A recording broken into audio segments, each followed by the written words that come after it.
A PNF technique to get more mobility in my patient. The first one I'm going to do is a hold relax technique. And in this situation, we're going to pretend that the biceps are tight. So the first thing I'm going to do is I'm going to take it through a D1 flexion extension pattern to see where the restriction is. And let's say the restriction is right here in his biceps. So what I'm going to do is the first thing I'm going to do is going to take it to the end range, and here's his end range. I'm going to go ahead and have him contract his biceps into the diagonal pattern. You're going to have him contract the muscle that is causing the tightness. And this is going to be for 8 seconds. So we're going to say that's 8 seconds. And then we're going to take it into a stretch. Okay, let's say that's as far as you can go. Then I might hold this for 15 seconds. You can have your patient do an active just extension, but I like to take it into a stretch. I think it's a little more effective that way. Then I'd have him go again into my hand, and you'll notice that I'm at a diagonal. So I'm into that diagonal pattern. Go ahead and stretch.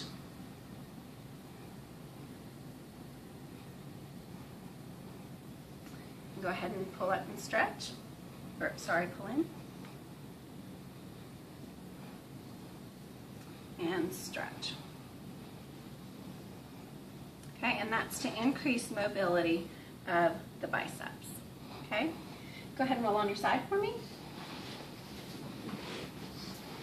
The next PNF technique that we're going to do is called rhythmic rotation. And this is if the patient is very stiff due to hypertonicity. You are just going to relax the body by using some rhythmic rotation. It's very simple. In this instance, I'm going to have him sideline. I'm going to take the pelvis, and I'm just going to rotate the pelvis. And you should see an overall decrease in tone. So again, PNF technique to increase mobility called rhythmic rotation. Perfect. The third mobility technique that you guys are going to learn is rhythmic initiation. And with this one, I can do it in a scapular pattern. And what we can do is we can use this to increase someone's ability to roll. So what I'm going to do is I'm going to first get into my position. For mobility that I'm going to teach you today is called rhythmic initiation. And this one's great when you're doing some more of the low-level functional skills for your patient. So let's say that Mr. Ben here needed to learn how to roll.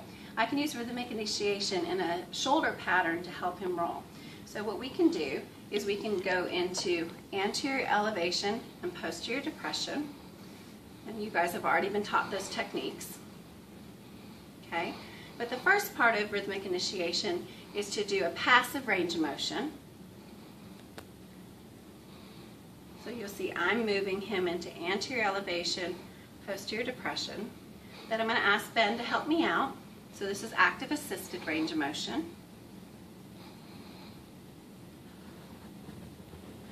And then I'm going to go ahead and have him resist into my hand. And this is just going to be a slight resistance. Go ahead and push into my hand. Push, push, push, push, push, push, push, push, push, push, push, push, push. Okay, pull up and forward. Good. Push into my hand. And pull forward. So this pattern uses passive range of motion to active assisted range of motion to resisted range of motion. And that's it.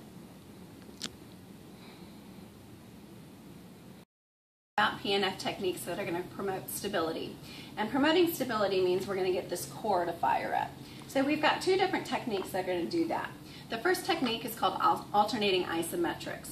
And what we're going to do is we're going to provide resistance in a linear direction for our patient. So what I'm going to do is tell my patient to hold, don't let me move you.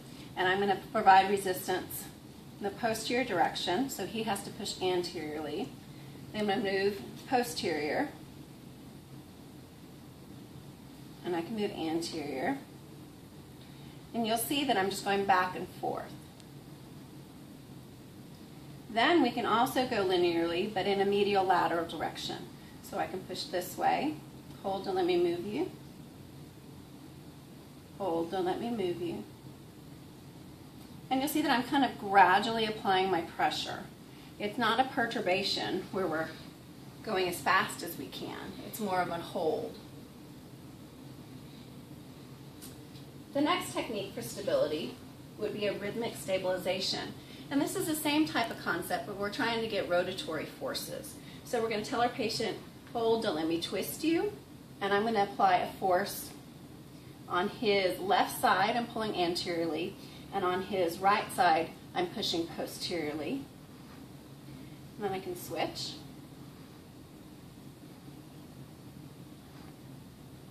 And these, of course, are firing up more of your oblique muscles.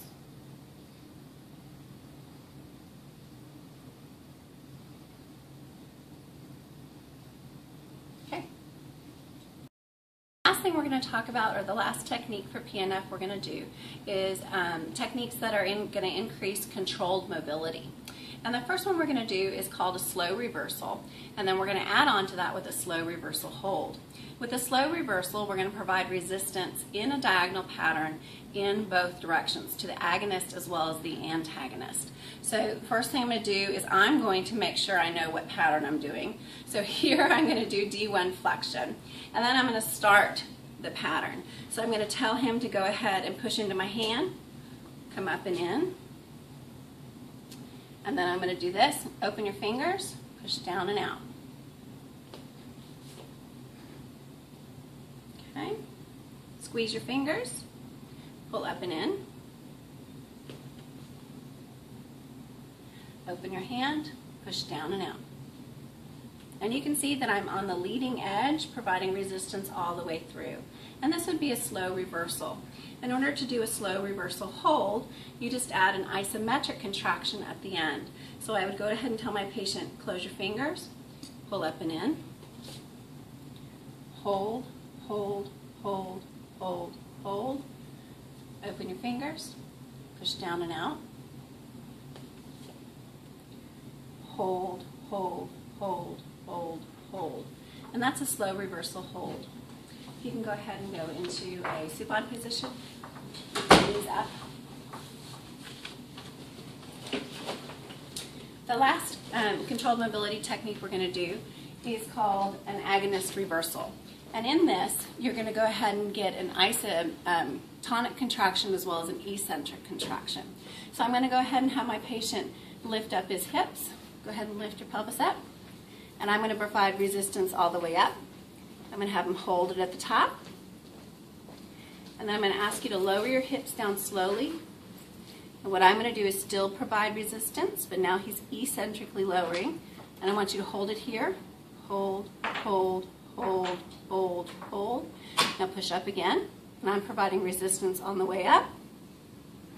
Then he's going to hold this position. Hold, hold, hold, hold, hold. And now lower your hips down. And that's it.